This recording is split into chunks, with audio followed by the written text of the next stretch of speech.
like the hybridization that was going on? We can definitely talk about that. Because that's something I'm very like curious about too. Because if you look at early Christian writings and early Christian teachings, they teach that there were half animal, half human entities walking around. Right. Like, did you know about? Have you heard like Saint Anthony and his testimony? I'm not familiar with early church writings.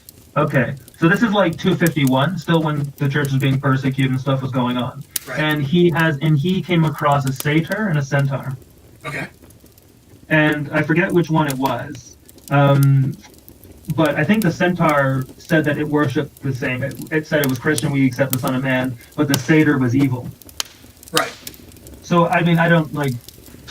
What would you make? What would you make of those kinds of things? Or then there was a Saint Christopher too, who had the head of a dog, which is interesting because dog-headed people are common in every culture. Right. I don't see anything wrong with those views, because I think that all the things that were described in these ancient cultures and these myths were simply what they could understand. They didn't know about genetic engineering or anything like that. And if the angels can't reproduce, maybe they can. I don't know what technology they use to reproduce. But some type of means was used to reproduce. And apparently they did it to animals, they did it to people, they were experimenting, they probably did a ton of horrible things. It was enough that God said, I'm done. You know, this is it. I'm done. It needs to be reset.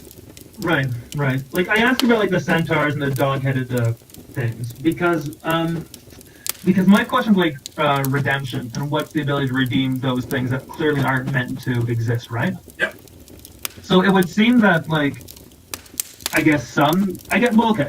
So in the story of Saint Christopher, he had the head of a dog, but then when he became Christian and was baptized, he was restored to being a human. Okay.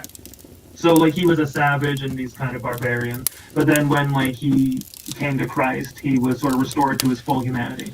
See, I don't. Once again, those are things I don't know about. I don't discount them on on the fact that anything is possible as far as that stuff goes, because you're talking about God. Well, when you get saved, God can definitely change your genetics. Right. Well, you see, okay, when you say that, I'm thinking about, like, the mark of the beast per se. Right. Because I sort of assume that the mark of the beast would have to be a genetic thing. Like, once you took it, it would have to do something to you, probably genetically, that would make it impossible for you to be saved. Right? Well, it could be genetics or it could be a technology. Because if you know about technology, let's say they microchip you, right? Yeah. And this microchip prevents you from thinking about God. Right. And it automatically traces your mind. So once you accept this microchip, and it might not even be something that you will notice, right? Sure. It's programmed in there to not allow you to think about certain things. But that's still changing. I mean, that's not a genetic change. That's a technological change. And what if you remove the chip? Would you be, like, restored, kind of thing? Well, it could be. I don't know. I'm just saying. I don't know what the mark of the beast is. Yeah. Okay. So, like, that's just a hypothetical. Right. For sure. It's just like, okay, so again, it does say in the later Gospels, it says that, the times of Noah, right? So it seems like genetic modification will be a thing in the end times, and there will be sort of the intermixing of species to some form of end, right? Yeah. And I have interpreted that to mean that, okay, so when the mark of the beast does get instituted, as either a direct result or a side effect, it will change your own humanity. Let it be how you think or your genetics or whatever. It'll change you into such a thing that salvation can no longer be granted to you.